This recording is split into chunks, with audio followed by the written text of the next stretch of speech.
Hello, Newt. Hey, Tony. Before we get in today's show, we have a sponsor, Newt. Our sponsor is our own podcast feed. That's right. Do you love this show, but wish you can listen to it while you're driving?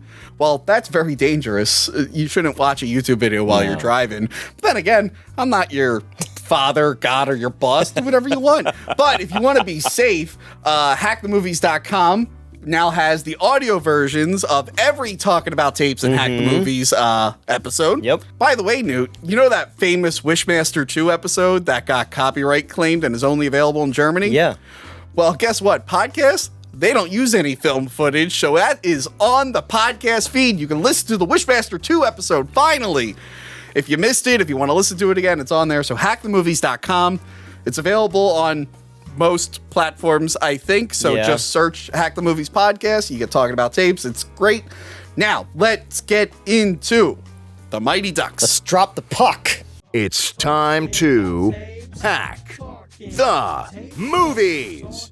Today, we're talking about tapes with Tony and Newt.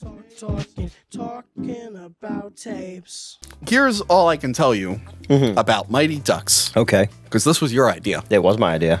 This is all I remember. Emilio Estevez from Free Jack. We have it somewhere. Yeah. They went somewhere. He's in Bobby, the movie about the assassination of Bobby Kennedy. Sure. He directed it. They play hockey? They don't.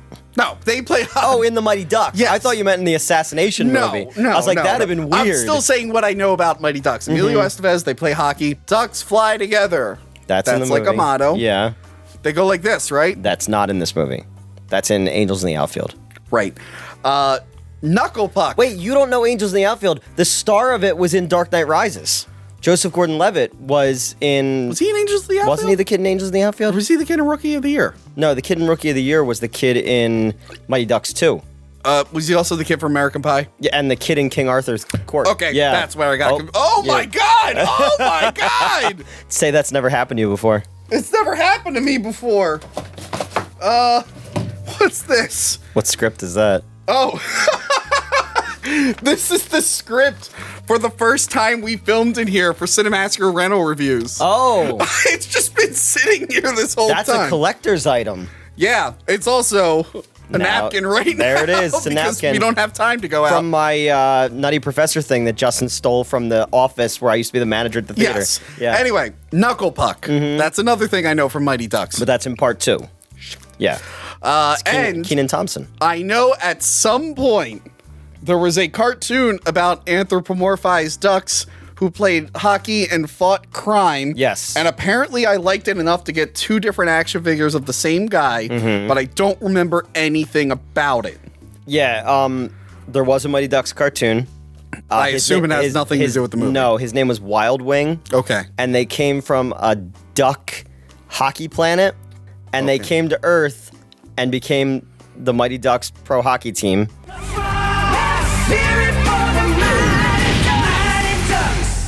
Newt, why are we revisiting the Mighty Ducks? Well, a movie series that I apparently do not care about.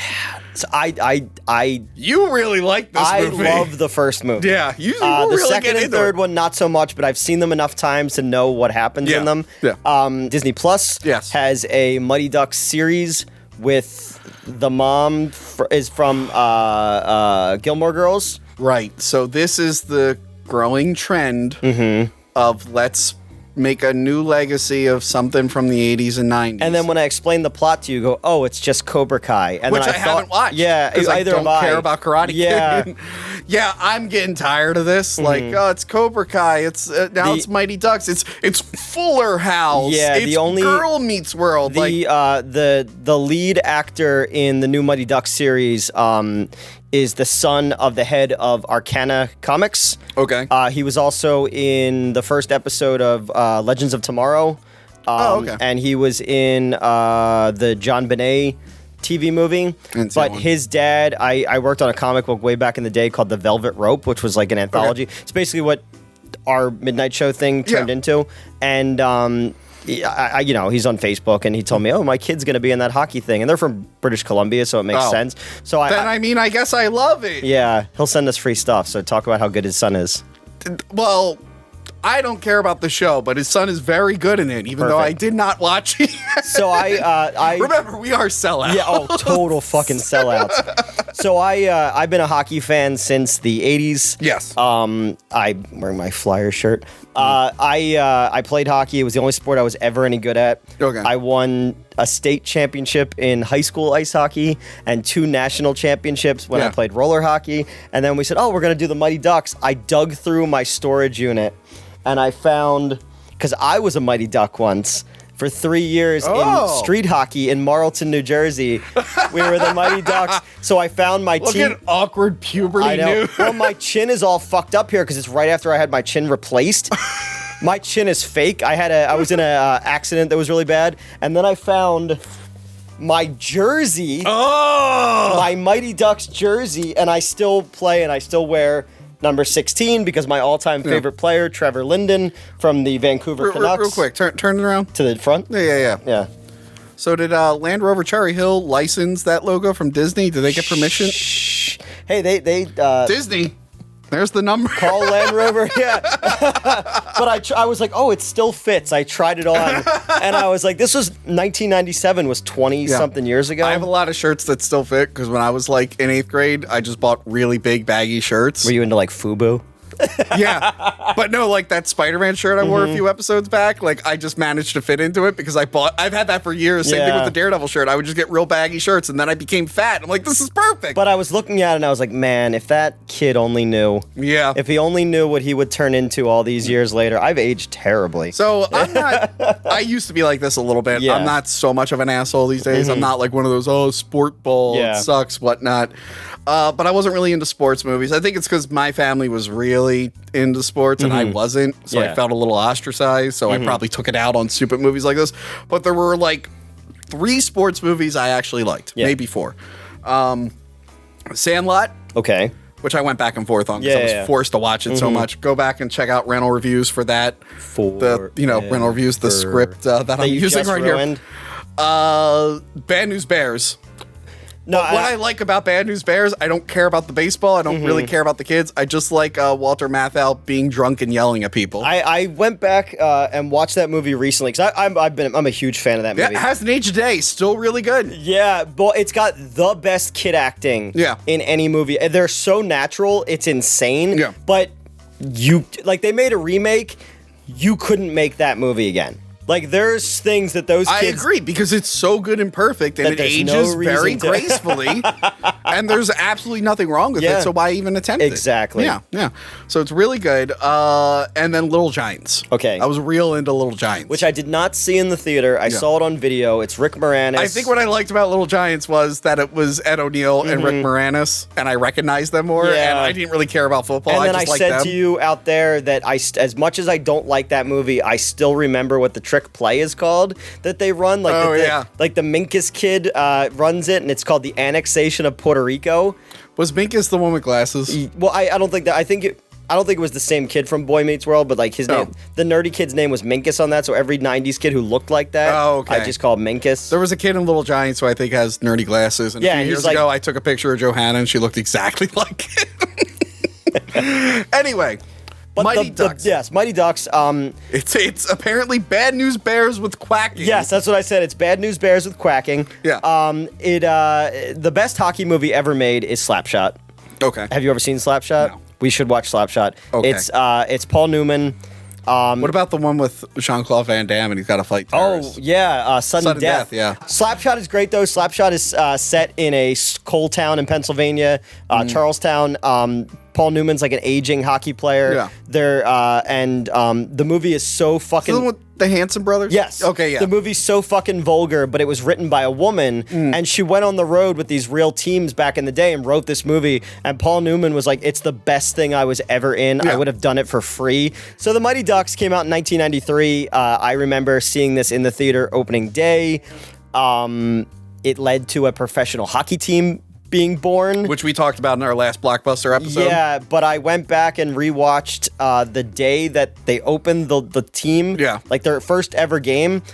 they had the Disney ice-capades there, and like, what's the candlestick's name in Beauty and the Beast? Lumiere. Okay, and he's like, oh, welcome the Anaheim Mighty Ducks to the NHL, and he's like doing all these things, and there's characters dancing around and stuff like that, and then you cut to the bench, and there's like a pro team that's won Stanley Cups, and they're just like, what the fuck? It's great. Look it up. Yeah. So. Anyway, so tell me about the origins of this film. So, please. this movie was originally written to be much darker. Oh. It was going to be probably about... would have liked it more. Yeah, it was going to be about a pro hockey player who's kind of down on his luck, gets kicked out of the NHL, he's an alcoholic, and he goes about taking the life apart of the coach that he had in Pee-wee's who made his life miserable. That sounds pretty good. And then Disney optioned it and went, no, we're going to make this into a kid's movie. So they rewrote it. Yeah. It was originally, the coach is played by Emilio Estevez, but the original part was given to Charlie Sheen, but he turned it down and gave it to his brother. Bill Murray wanted the part to play the coach, but they told him he was too old. Yeah, you can't have Bill Murray losing Pee-wee hockey in 1973 and still want revenge on the coach. So it really worked that way. Tom Hanks, Tom Cruise were all wanted for the part. Leonardo DiCaprio and Jake Gyllenhaal were supposed to play Charlie, but they couldn't skate, so they gave it to the Dawson's Creek boy. That kid was on Dawson's Creek, right?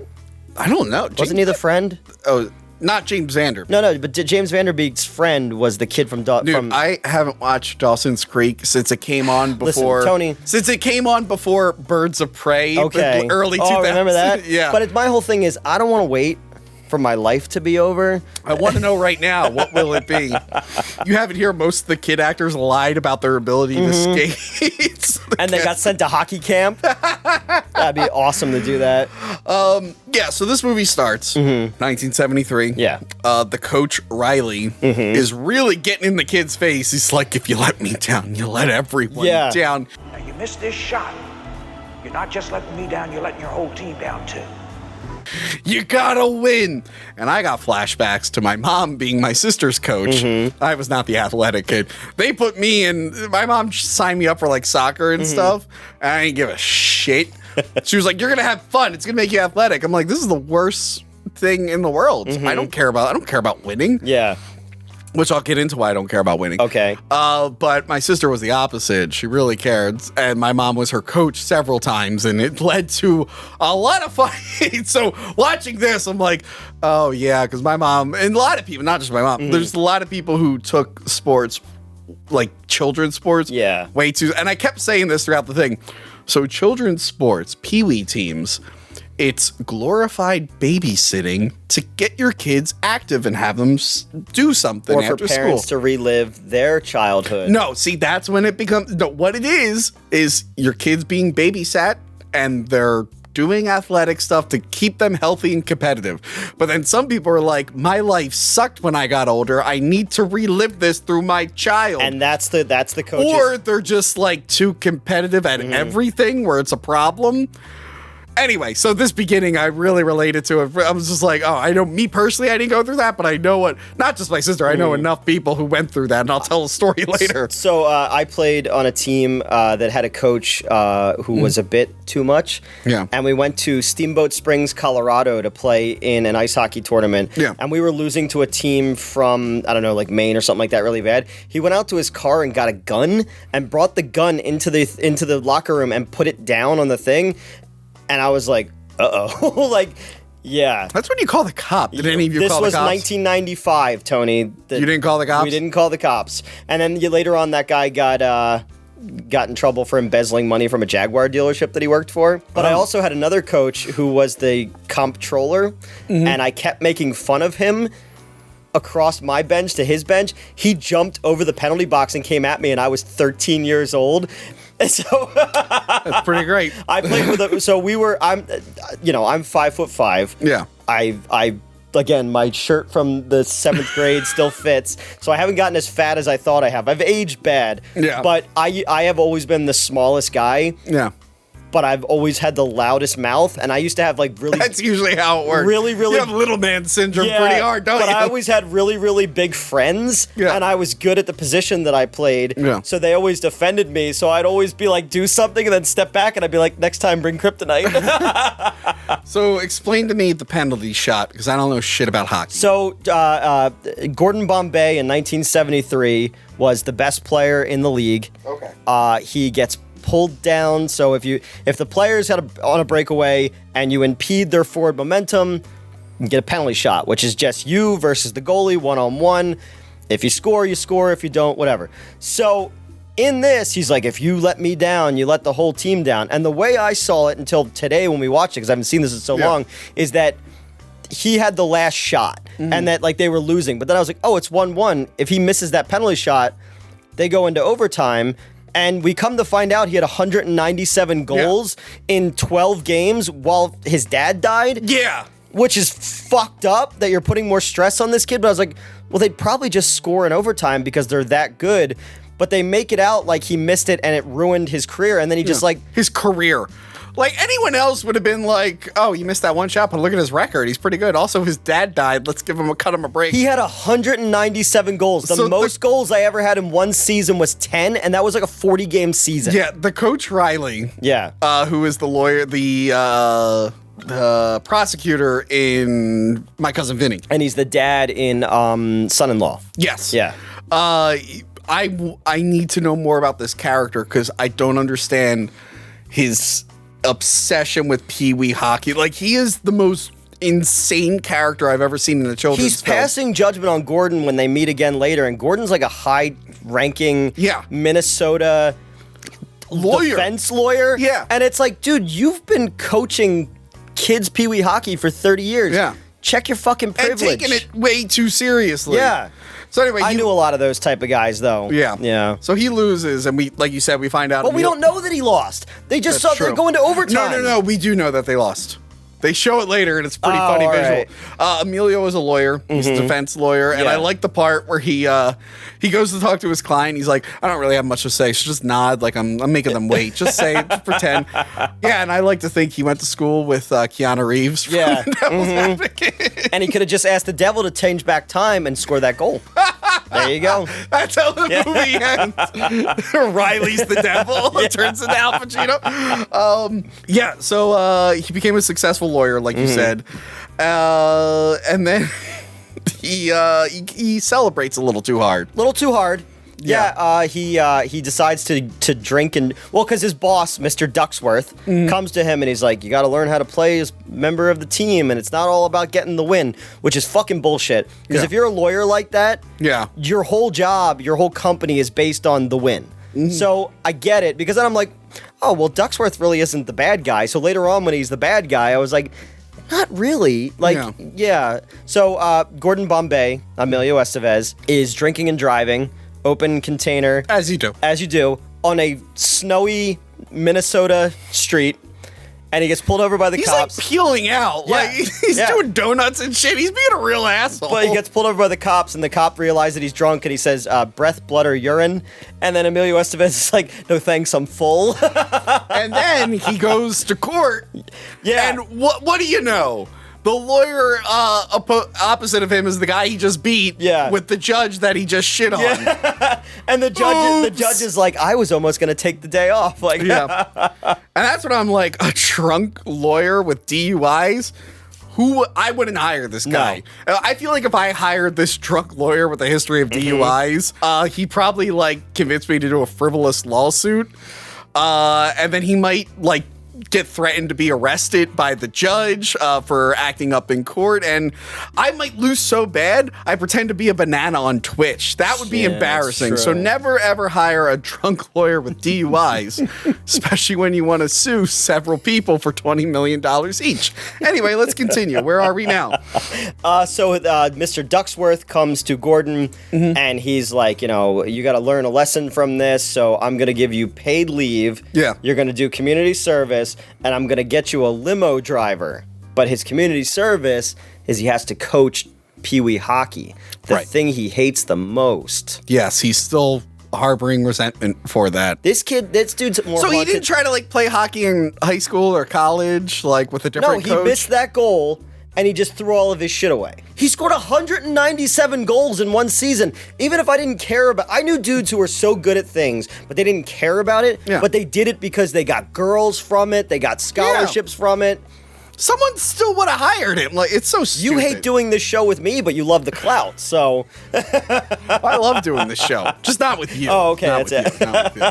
I also don't like doing it with Johanna. Yeah. Really don't like doing it with Justin. Yeah. The one time we did it with Kieran, we got flagged. Mm-hmm. Crystal doesn't hear what we say half the time, so that would be... Yeah. I honestly wish it was just me and another me, but you take what you get. Yeah. Anyway, let's go. Let's keep So going. then we were introduced to our hooligans. Our hooligan vagabond children. Yes. Who are dressed like they're stepping out of a 90s grunge music video. Grunge was very big in the 90s. Was. So their parents aren't around. They're on the snowy streets of Minnesota. They have a can of chili, and they give it to a dog. And then they're waiting for the dog. They're following the dog around so it poops. Yes. Which is, I feel like this is exactly what happened in Pink Flamingos when they were trying to get the dog to poop so Divine could eat it. And do you ever see Pink Flamingos before? Not many years. Okay. I don't remember liking it. They had to create a rule against that because it didn't exist, and it's called coprophagia. Yeah. That it's against the law to eat poop. So Who is the government to tell me what I can and can't eat? Exactly, yeah. And the FDA has too much reach, but I don't want to get political, Yeah. so let's keep going. So they take the dog poop and they put it in a purse. Yeah. And they stick $1 out of the purse. And then a guy is driving by and just happens to see a dollar bill on the street. And he picks up the purse, gets back in his car, and they're like, he's got it. And he starts driving. And you see the car stop. He throws the bag out. Then this man leaves his car in the middle of the road and then chases children. But then it becomes like fucking fast forward. It's weird. They speed up the footage. And then they put in like the Home Alone music. Yeah, but it's weird because it's a weird editing choice because nothing else in the movie is like that. It's very cartoony in a movie that's not very cartoony other than the bad guy. Yeah. And then there's one other weird edit later where a kid pretends to do finger guns And they do make the sound, yeah. I don't know if they just got a different editor that day. I don't know. But then that scene ends with a nut shot because the guy is chasing the kids across a plank on a construction site. Yeah. Like they're wandered onto the set of Baby's Day Out, and he falls and hits his groin, and you're like, he got hit in the nuts. have Baby's Day Out. Probably. We do have Baby's Day Out. I have a ROM of the never released Super Nintendo game. Oh, wow. Yeah, somebody gave me back when we were doing Underbelly. I told you about a guy. I'm working at the movie theater, the one in Wayne, and a guy came in with a Baby's Day Out hat on. I guess he was a designer for the thing. Yeah. And I offered him $200 cash American out of my pocket for that hat, and he would not sell it to me. That's a lot of money for a hat. I don't think I would ever spend a ridiculous amount of money for a hat unless it was for a video. YouTube search Alien 3. We're almost there, guys. We're almost there. I spent a lot of money on an Alien 3 hat. Newt, I spent too much money on an Alien 3 hat. I'm Anyway, aware. Let's keep going. Keep going. So basically, Gordon has to become the coach, and the kids are practicing out on the pond, and he drives his limo. And his limo driver is appointed by his boss, Yes. which will come in later, and he looks like a perfect combination of Michael Ironside and Stacy Keach. Yes, he's MC Gainey, I think. He was in Lost. He was one of the others, the one who turned out to be gay. He's in a bunch. He's one of those guys where, like, you look at his IMDb and you're like, oh, it's that guy from that thing. Yeah, he's yeah. one of those. I'm that guy from that thing. So they drive out on the ice, and the kids are practicing, and then they think that like they're gonna like hassle him. And the kid from the people under the stairs is like, this is a drug-free zone. He's like, why don't you get out of here before we use your eyes as hockey pucks? And he reaches into his pocket, and they think he has a gun, but it's all the kids' names, and he's gonna be their hockey coach. Yeah. And then they're like, what happened to your last coach? Like, oh, he hurt his arm. And like, what do you mean he hurt his arm? He's like, yeah, he was yelling at us, and then he held his arm, and then he's like, oh, good, he died of a... They're so bad, they killed him of a heart attack. I love what he says. It's a real bonding experience. Maybe one day he'll write a book about it in jail. See, I kind of like stuff like that early on where it feels like a Bad News Bears, and then it kind of gets a little schmaltzy. A little too schmaltzy, but there are still some lines in here where I'm like, 1993 was a different time. Yeah. You know? Yeah. Also, word of advice. If you're a coach of a PB hockey team, I don't think it's appropriate for adults to say, I'll decide who sucks around here. to children. Might want to phrase that differently. You might want to say that, use different words. So, of course, the first game is against Gordon's old team. Yes. The first game is against... Well, we also... We glossed over... the kids attacked his limo. Yeah, I glossed over it because he told a joke we couldn't keep in the thing, and I want to keep this episode shorter because it's an emergency episode. Okay, so we're filming 2 days before release. They have to play. They have to play Gordon's team, old team, the Hawks. Yes, and he sees his old coach, who is still holding there. A grudge. Yeah, and there's a great visual here because you see the Hawks and all the banners. It's like champs, 1973, second place, champs. And I like that all of them are black and white, and that one's bright fucking yellow. And he's like, "Oh, I wish they would take that one down." Remember when you failed? Like, why do you still care? I guarantee you've probably had better players since then. You've probably had worse players since then. Like, you're not going to win. And by the way, the fact that they win every year, it's like, come on. Yeah. No, I knew a team like that. There used to be a team in Voorhees, New Jersey that just won every year. And well, I don't know someone who's a coach for the same team for over 30 years. Yeah. Like, even in high school, like I was there, the 4 years, we changed coaches. It's just something that happens, Yeah, because it's not their permanent job. Yeah. They have other jobs. They got to move. Like my mom was a coach a lot, but she wasn't always the same coach for the same team. Yeah. So the kids are taking the ice. District 5 is what they're called. They're wearing football helmets.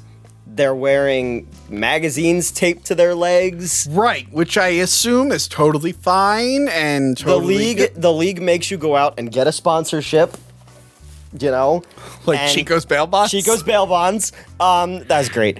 Makes you go. I want to really rewatch Bad News Bears. It's really good. The more I'm talking about it. The league makes you get a sponsorship, but they supply uniforms and all that kind of stuff. And you're not. There's so many times because Ryan used to play hockey as well, and we were talking about like you're not allowed to be there without your face. Like you have to wear a cage. Yeah. Until high school. Like after that, it doesn't matter because of insurance, because of the rink, because of the league, all that kind of stuff. These kids are wearing football helmets. Yeah. Nobody's wearing a mouth guard. I don't know if people are wearing cups. Well, what you need, and I'm glad you brought this up, what you need is a hockey mask like this. And Newt, I'm not the biggest hockey guy, but I've seen a lot of movies with hockey masks in them. And you need the mask with the holes that don't cover your neck. And it's good to have the Joker plastered all over the hockey mask, right? Yeah. Is this good? Would I be It would have been at one point. They wore those masks until the 80s. Oh, I couldn't wear this right now? Yeah. Oh. Not in the league. If you play in a men's league. I also wore my Friday the 13th shirt. Did you ever see... You're not a hockey fan. I have a mask. I know, but goalies had to add neck protectors. There was a dude named... Oh, I've seen it. No, because I looked up the Jason mask thing. I'm like, because we mentioned it in our Friday the 13th review. It's like, why is he still wearing this? Like, so many years later, why did they never update it? And I looked up, like, why they got rid of it. Yeah. Someone sent me the video where the guy got his there was a dude who played split. for the Buffalo Sabres named Clint Malchik, and skates are sharp. Yeah. Yeah. Oh, I'm aware. A defenseman pushed an offensive player in, his body went up over, and it slashed the throat. And not even like, oh, it cut him. Like his neck was spurting blood all over the place. It was bad. And he survived, but they made them start changing up. Goalies wear like a neck guard and all that kind of stuff. So again, they don't have matching jerseys. Their names are written in marker. I've seen teams in like bad areas that still wear like matching uniforms because somebody always comes in and goes, I'm going to do Goodwill because I can write this off on my taxes and give these kids... Can we sponsor a team? We should. Can we sponsor... Oh my God. If we have the movie... Hack the Movies video... all right, that's happening. We got to make a couple calls after this. I want to sponsor a team. That's happening. Anyway, Yes. It's funny when you mention about uniforms. Yeah. I mention my god kids a lot. Mm-hmm. I'm not going to show the picture because I want to post a picture of my god kids in a video. But my cousin sent me a picture one day. Sometimes I give the girls some stuff from work, and my cousin goes, "What's her face lost her soccer shirt, so she needed a green shirt. So we found this. And it's an Eagle Island shirt. So it's her with a team full of green things, and it's Eagle Island, the game that we were. Well, I'm the game's publishing manager, so that's free press for me. So thanks, kid. So anyway, could you tell me about the Oreo line? Okay, so. How best to okay, so who's in this movie? Jussie Smollett from Empire. And that's all we're going to say about that. Keep going. Jussie Smollett. Jussie. USSIE. Yes. Juicy Smollett. And the kid from the People Under the Stairs who was also in Moonwalker. Okay. And then, so it's two kids of color and then a white kid playing center, so they call them the Oreo line. And the other team calls them that. And the other team, that's mean. Okay? It's not right. It's funny, but it's not right. Newt, have you asked a person of color if that's an offensive joke? Then who are you? That's true. Who am I? Anyway, let's keep going. Let's keep going. Well, culture tells me that that's inappropriate. It was in it. That modern Twitter PC culture, am I right? So the other kid calls them the Oreo line. Yeah. And I just wrote in here, Oreo line, yikes. So what I don't get about Emilio Estevez, he's trying to get these 90s kids to win. Yeah. He's like, win, win, win, win. But what he doesn't realize, and I'm a 90s kid, it wasn't about winning. It was about those damn participation trophies. I got those. Did you ever get those? Were you too old for those? No, because every team I ever played for was good. Did you ever have a shitty player on the team who just? Oh yeah, okay. I mean, in that picture alone, there's two kids I could tell you about. So I remember like doing like karate stuff and like soccer stuff, and I would get these like little trophies, and I remember just being like, why? Yeah. I'm like, I suck. Like I was very aware that I sucked. I'm like, why do I have this? It doesn't make any sense. I started playing like recreation, like rec league sports in '88. And then played until 97 when I was in 8th grade. Because once you're in high school, they have different rules and stuff like that. But yeah, I got like participation trophies, and I'm like, I don't understand. And then I find out like years later, people were shitting on it. I'm like, oh yeah, I kind of agree. I feel like boomers were shitting on it for all the wrong reasons, but I kind of agreed. I'm like, yeah, participation trophies kind of sucked. Like, no, we used to do like it made me feel like I accomplished something when I knew I did not accomplish anything. We used to do a thing where there'd be like a banquet at the end of the year where like all the teams would come together and they would give out awards and stuff like that. Yeah. I still have my best defensive player award. I also, in Marlton Rec Council, and I found this out last year, I still hold the record for the most penalty minutes ever. In 1996, I got the most penalty minutes ever of any player, and that goes to, so I had a kid on my team who had cerebral palsy, and he was fucking awesome. Crippled Jesus? Like Crippled Jesus. Who's not allowed on the show. Not on the show. But this kid, because he had cerebral palsy, knew he could get away with everything he said and did. Like Crippled Jesus? And he would, which is why he's not allowed on the show. He would say awful things to us, and then he would go to wink at us, but he had cerebral palsy, so it would take a bit longer, and I'd be like, that guy, there but good by the grace of God. So it was a rec league, so you just had all kind of players, and we kind of, we looked out for him and all that. But there was a dude on the other team that we played. They were the Penguins, we were the Ducks, and he fucking tripped this kid with cerebral palsy, and then they laughed about it. So my shift came up, and I'm a defenseman. You're supposed to stay back. I ran across the rink and hit this dude as hard as I've ever hit anyone in my entire life, and I felt really good about myself, but then no one on my team came to my defense except for the crippled kid, and all the players on his team fucking curb stomped my ass, and I got all the penalty minutes ever. But that kid's mom was the lunch lady at the middle school that I went to, and I got all kinds of extra shit. It was awesome, like cake and pizza and all that kind of stuff, because I did that, because, you know. Well, listen, Newt, you're bragging about, like, your wins and your records and stuff. I want to have you know. Yeah. That at one point, I don't know if I still do, I had the Pennsylvania Catholic League record for shortest match. Do you remember who you beat? Beat? his community service is just to coach, not win. And I thought he hated hockey, so why would he just show up? It doesn't make sense. Be like, just try your best, friendship. Because we're not at the point. We're not at the point where like he goes back on the ice and he realizes that he still loves the game. At this point, it's like, dude, no, like you don't care. Like you're just running out the fucking clock, you know. Also, what is 10 goals is the mercy rule? Oh, they lose 17-0 to the Hawks. Every league I've ever played in, if you're losing by 10 goals, they just call the game. But you never played in Minnesota. I didn't ever play in Minnesota. The home of former Governor Jesse Ventura. Yes. And Prince. Yes. You know, Jesse Ventura inspired some people to run for president. Anyway, I like this line. I really related to. Yeah, me too. You think losing is funny? And the kid goes, well, not at first, but once you get the hang of it. I sucked.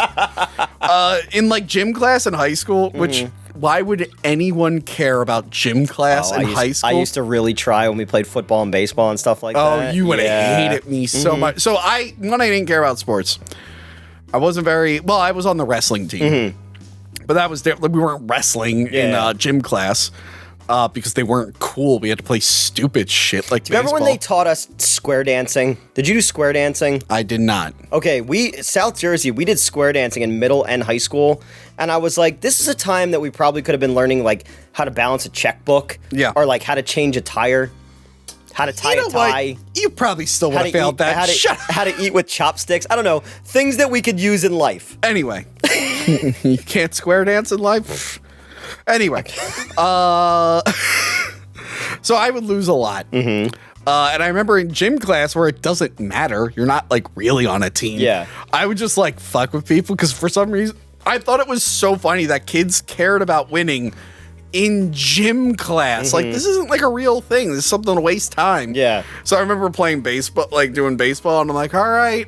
And everyone's like, oh, what the fuck? Like, they hated me. Nobody wanted me on their team because I did not care. Who, Tony the Great Hambino? Yeah. So I got up on like the at the bat, and they would like throw the ball, and I would wait like 2 seconds after the ball already passed, and I'd be like, ah.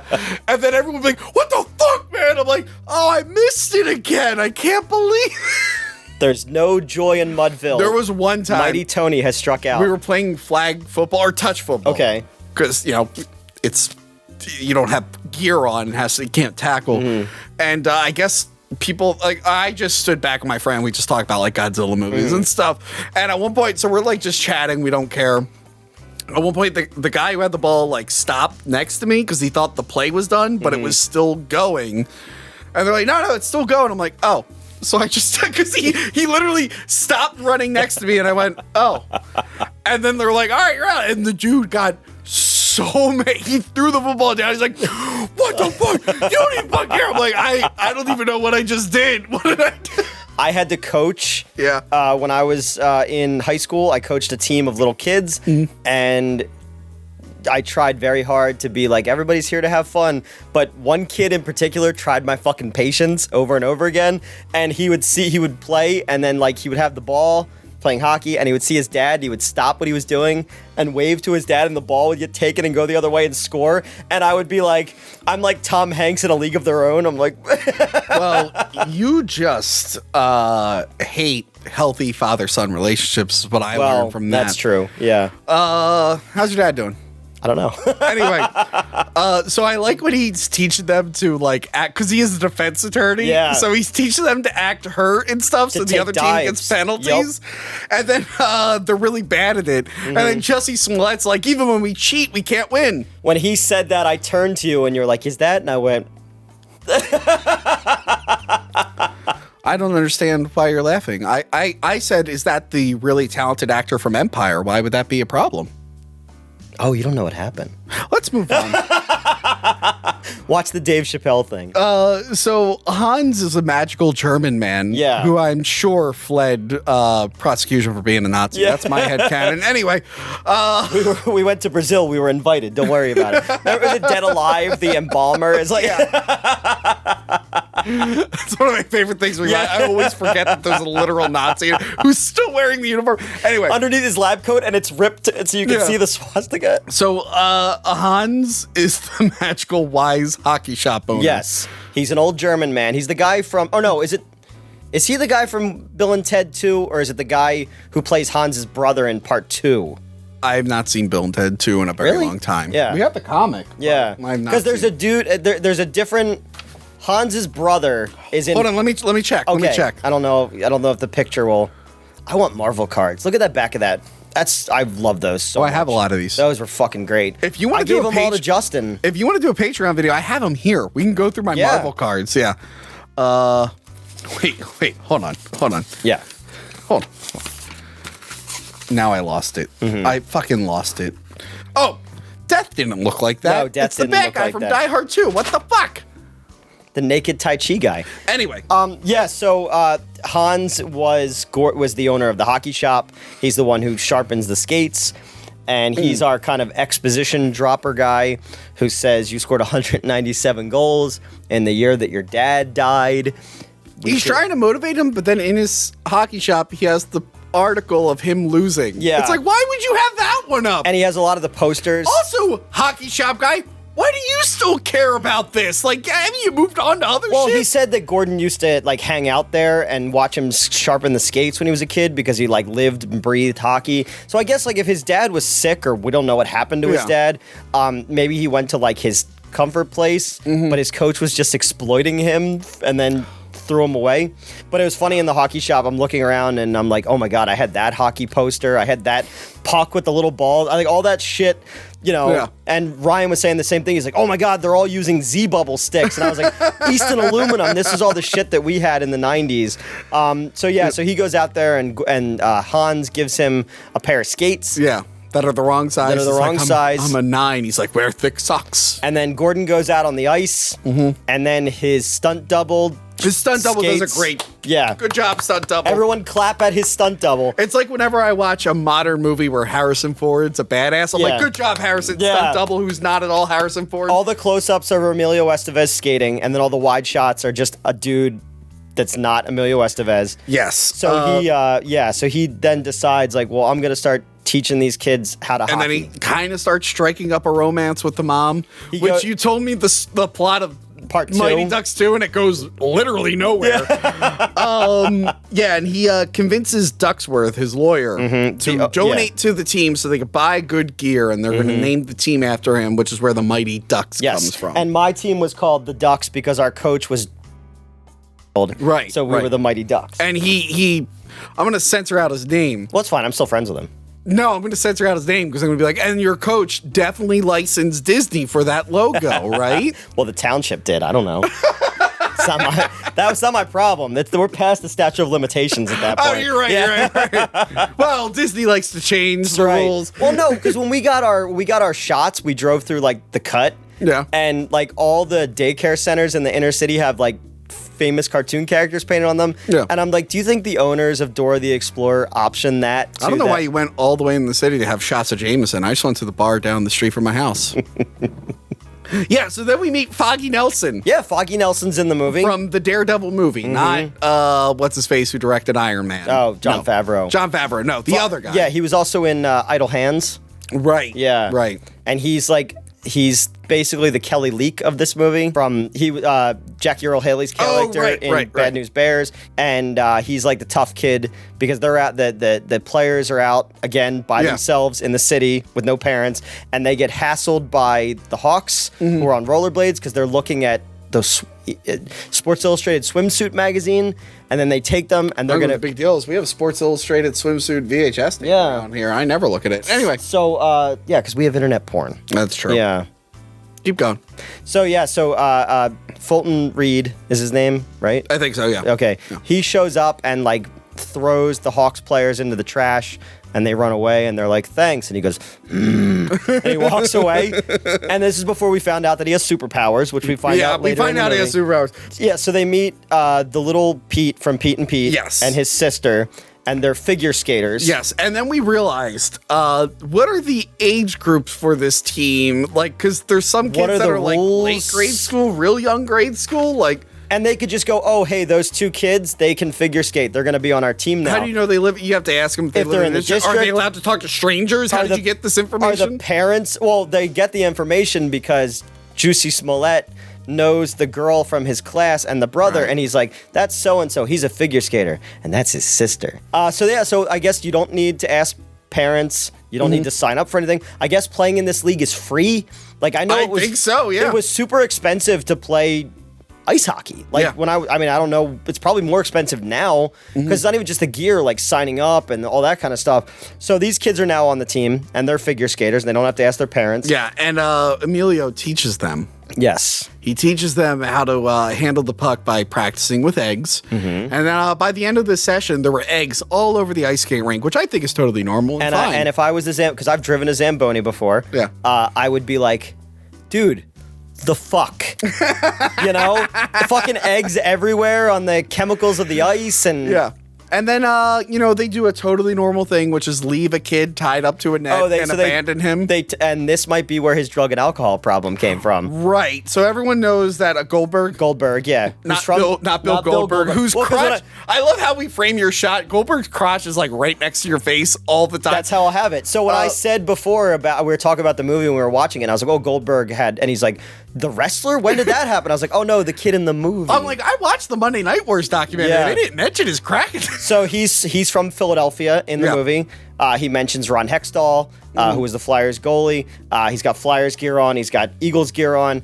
But in reality, he had a massive drug and alcohol problem. Which I think he's overcome. Okay. People have saw the picture of him looking like super thin. He has like no teeth and stuff. Yeah, but I think last I checked, he beat once you're an addict, you're always an addict. But I think he's gotten a lot better. Because I liked it, like he did Freaks and Geeks. Yeah. He was on that. Like I always liked that guy. And when I found that out, I was like, oh, that's really sad, you know? But they tie him to a net because he's scared of the puck, but he's the goalie. And then they just fire pucks at him.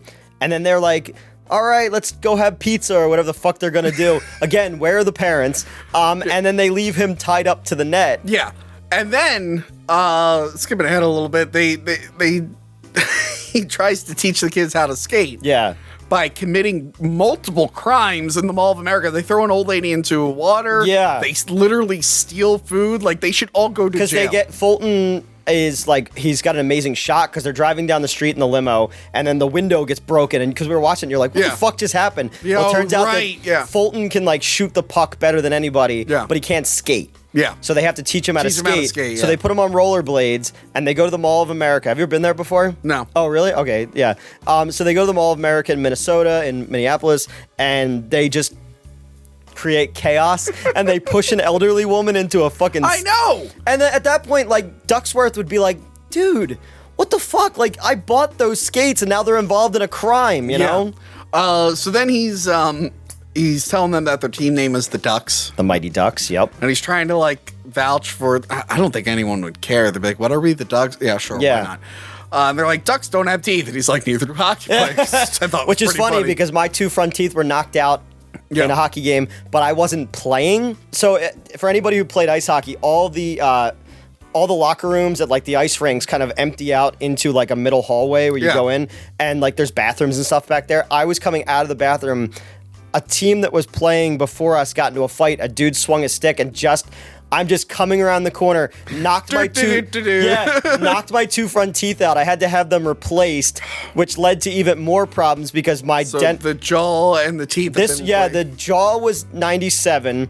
My chin is coral and silicone, and the hinges here are fake. So that was a whole thing. And then my two front teeth got knocked out in like maybe 2002 or 3. Yeah. But my regular dentist is my dad's wife.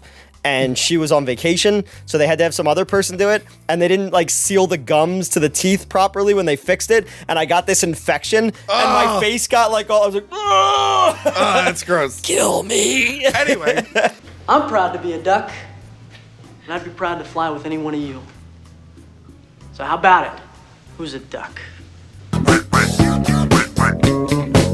So they decide to have Foggy practice before the game. Yeah. And he's shooting pucks and he just shatters glass everywhere. They're like, all right, time to skate. No, and that's the thing. Like, okay, in a pro game, if the ice breaks, there's people there, they replace it, they clean it all up, boom, you go.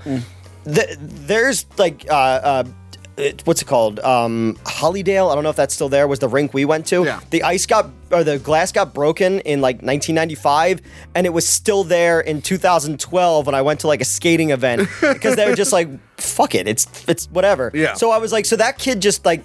That game's over. Your game is forfeited. You're done. You broke the glass. You lose for your team. Thanks a lot, Foggy. Yeah. And then do you think Foggy got lawyering tips from Gordon Bombay? Yeah, this is all in the MCU. Yeah. So then the one kid gets knocked out. He's like, how many fingers am I holding up? They're like, I don't think he would know. He would know that anyway, yeah. But then the annoying kid references Rob Schneider's Constantly. character. Yeah, and it's like, you're already the annoying kid. Why are you referencing Yeah, and annoying?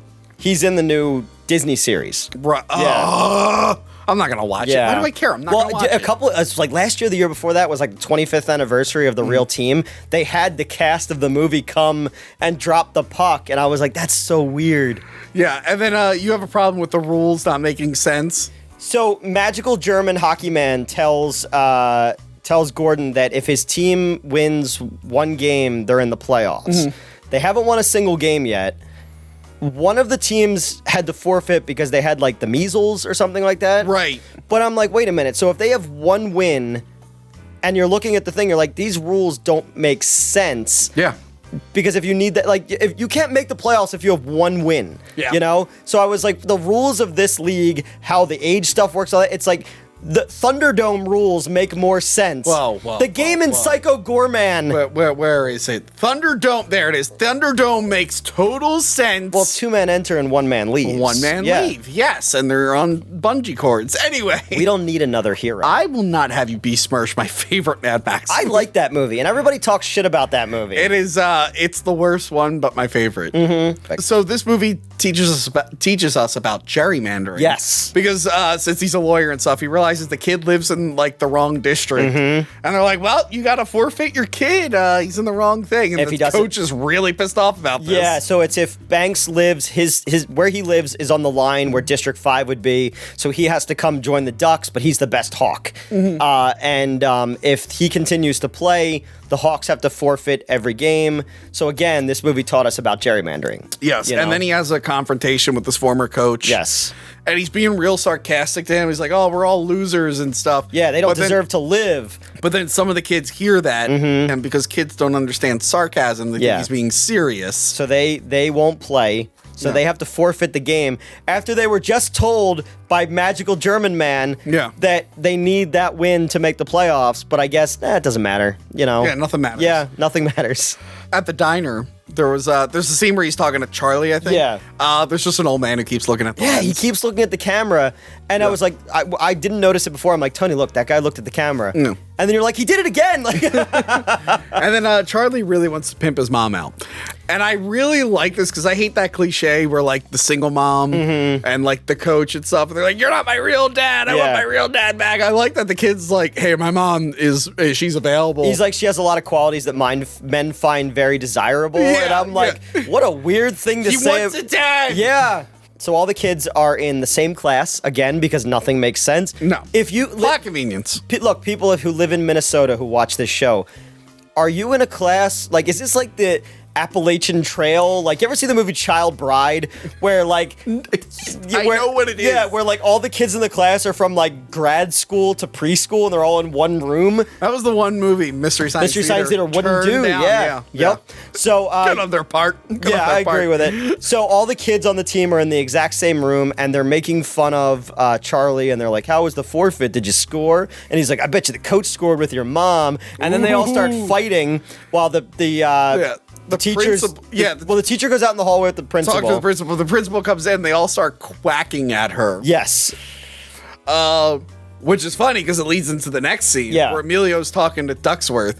And they're like, "Oh, by the way, you can't use that kid. We worked out a deal. He's gonna skate for Reilly, who happens to be here." And I'm like, what is the investing interest here? Where the dad of the kid Reilly and the owner of this Why does multi-million... Ducksworth care? He's like, I'm just sponsoring the team. You guys figure this shit Yeah. out. I don't give a shit. So Gordon is like, thank you very much, Mr. Ducksworth. Quack, quack, quack, quack, quack, Mr. Ducksworth. Yeah. And he's like, Gordon, stop quacking. And that's one of those things where, have you ever like confronted somebody and you said something out loud that sounded fucking cool in your head, but when it comes out, you're like, oh, that was a bad idea. Yes. I feel like that's what this was. This is the jerk store. Like, Jerk store called. They're running out of you.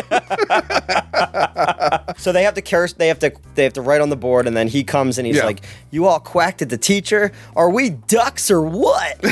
And then they have to. They're all back together and they're all friends. Oh, that was after they say to Carp, they're like, "No, Carp, I was being sarcastic. Do you know what that means?" And he goes, "No." And I'm like, I don't think he does doesn't. know what He that doesn't. means. Oh, yeah. What's Cake Eater? Okay, I don't know. They say that Is a that lot. a Marie Antoinette reference? I feel like that's too deep. I thought it was like people who live in like the nice parts of the suburbs are called that compared to people who live in like the city. Because he says it to like the people who are like upper crust people. Yeah. So again, if you're watching this and you live in the Minnesota St. Cloud, I don't know, what is it? St. Peter's area? I don't know. Whatever. The land of Prince. If you are from there, please tell us if Cake Eater is an actual thing. But like down here, like people, when I lived down the Jersey Shore, we called people who moved down there for the season shoobies. Okay. So that's a thing that we say, that if you said that to people, or like we have like in Jersey Mischief Night, and no one else I know calls it Mischief that. They Night, call yeah. it Devil's Night or something like that. Right. You know? Yeah. But yeah, so the kid Banks Yeah. gets pulled to work to play for the Ducks, and they all treat him like shit because they haven't learned any Okay, lesson yet. again, like he got pulled off of his team. He got pulled away from his friends, maybe his brother's on the team or something like that, and he gets put on another team. And he's a really good player. I'd be like, hey man, like thanks, welcome to the team. Like try to make this Yeah. work so we can win. But instead, they just treat him like a fucking dick. Yeah.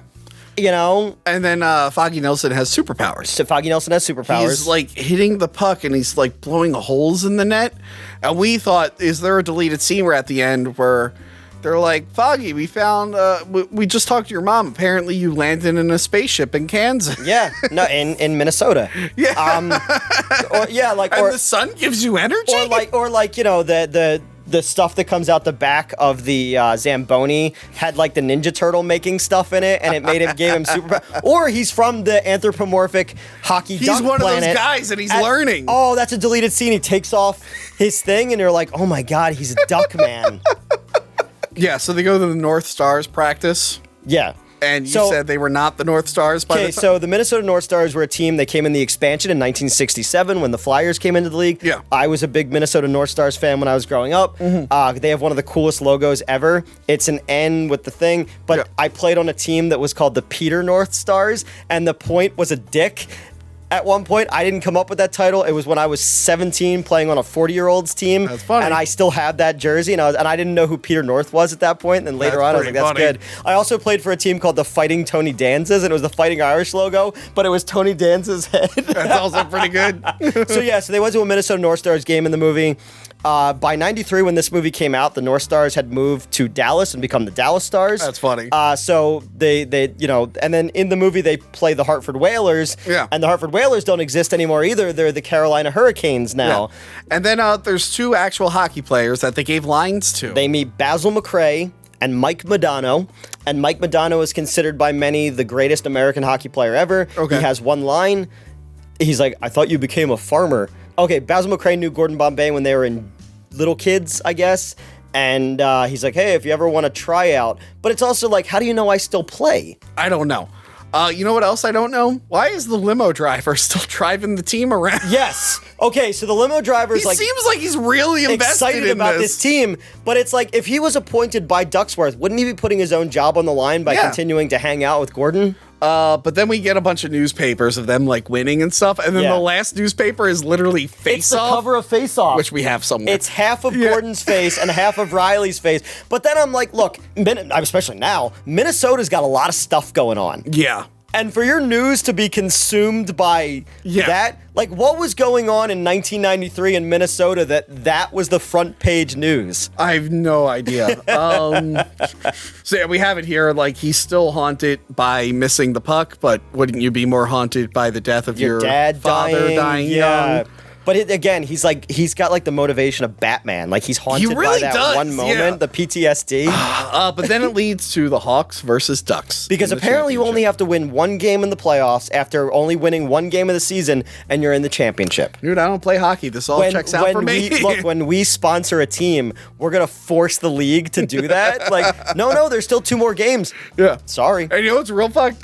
Banks' dad stays on the Hawks side. Yeah, with his Hawks jacket on. And I'm like, can you imagine that drive? Because like my mom had a minivan and she had to drive us to all our practices. And like she was really excited. But imagine like the drive where you're a Duck, you're in the back seat, your dad has all the Hawks gear on, he doesn't want to talk to you, and then he sits on the other fucking side while you're playing the game. Speaking of dads that take sports too seriously, I told a story while we were watching this. Me and my friend were walking back to his place one day. We saw our friend walking in his baseball uniform, just on the sidewalk. We're like, "Hey man, what's up?" He's like, "Oh, I'm walking home."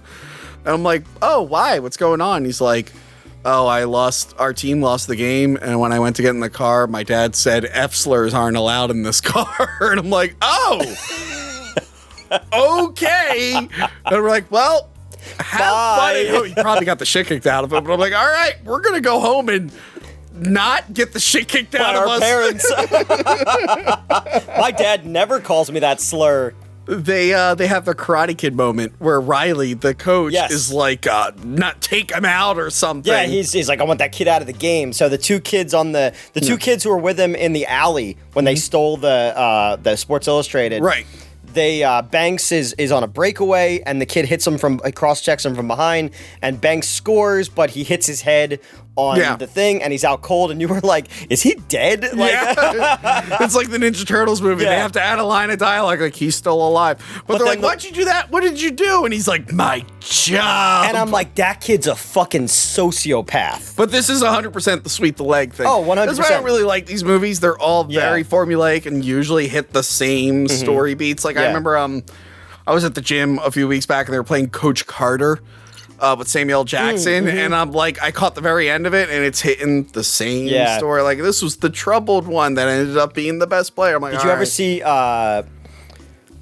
Hardball?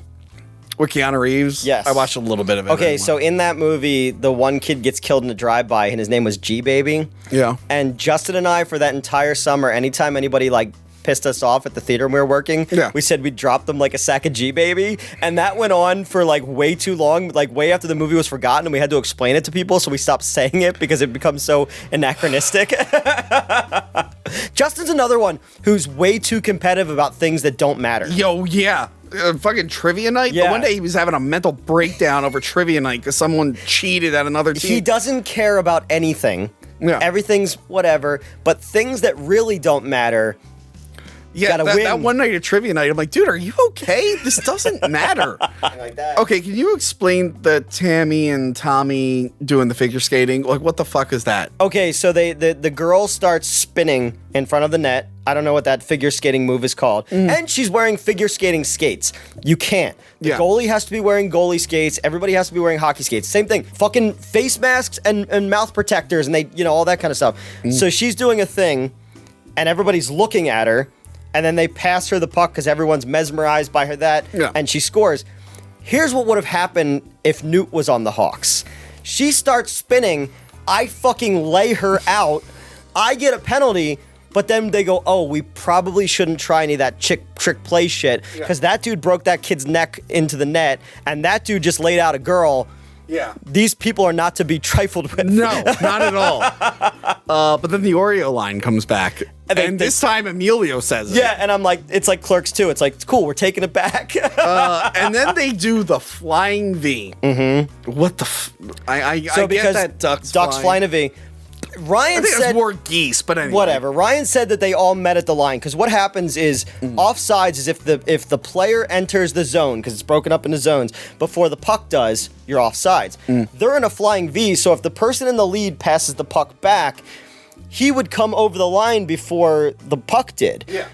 I didn't see them all stop at the line, so the flying V is fucking bullshit.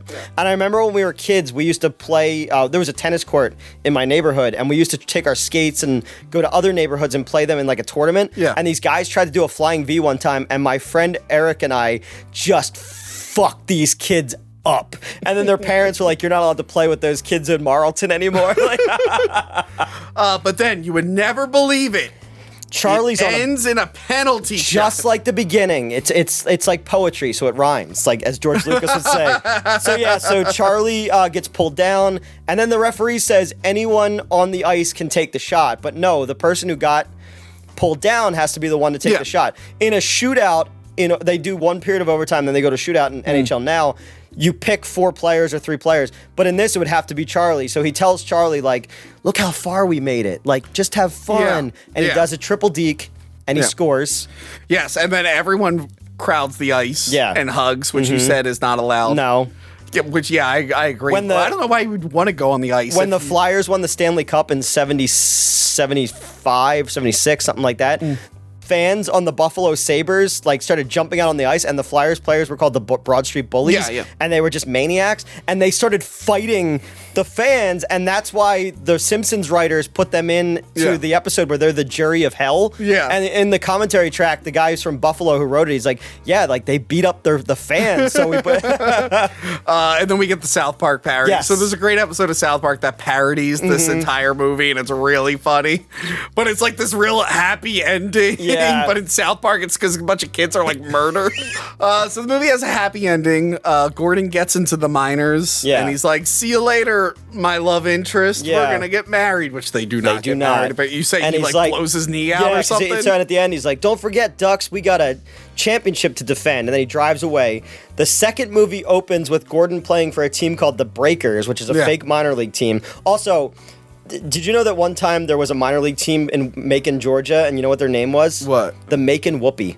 That's pretty funny. Good, right? You know what their logo was? What? A bird and a bee. That's pretty good. That's pretty good. So in part 2, it starts with him. He's one shift away from playing pro, and he blows his knee out, and he becomes all sad, and he goes back to Minnesota, and Charlie's mom is remarried, and then... Waited too long. Yeah, and then they're like, hey, we want you If he liked it, should have put a ring on it. Exactly. I've heard a song about that.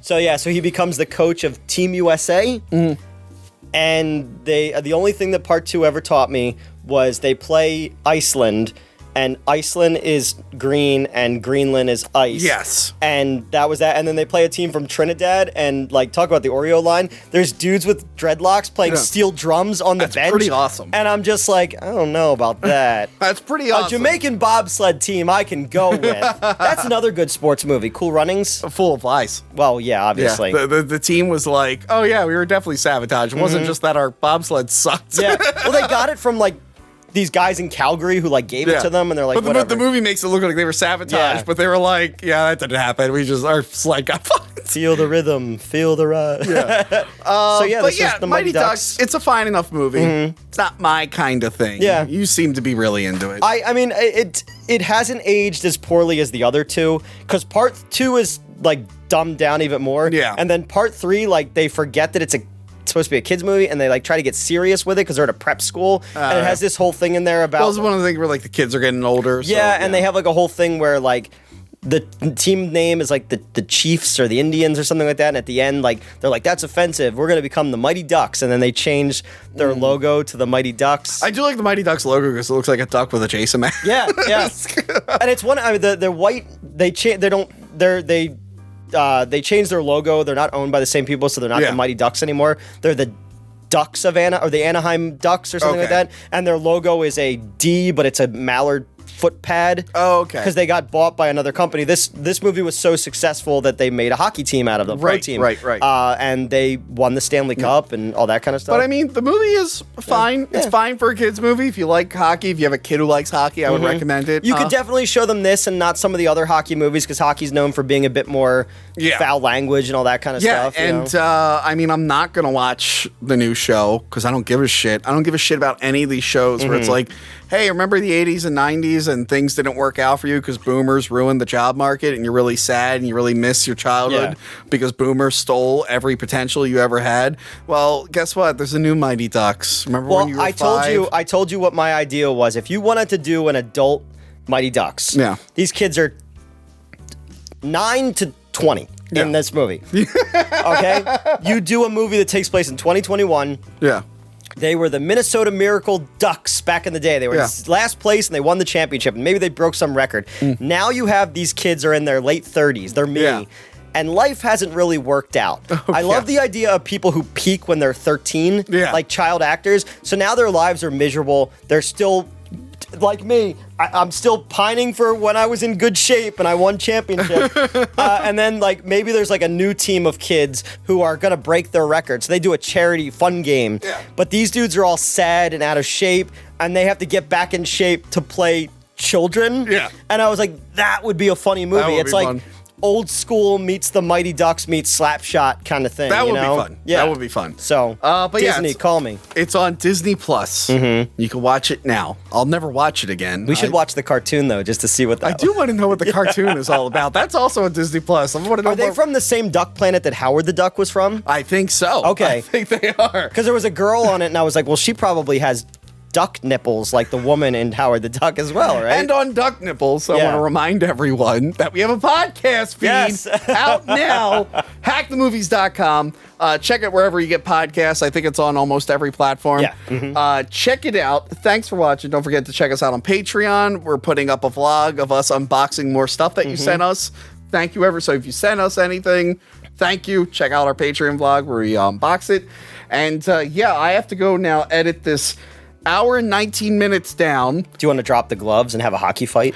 No, I had a bunch of ideas for this episode, but we went too long, and I only have a day and a half to edit it because this is an emergency episode because Justin Silverman screwed us again. All right, goodbye, everyone. Bye. Remember to like, comment, and subscribe. Check out our other videos and Patreon page. Talking about tapes.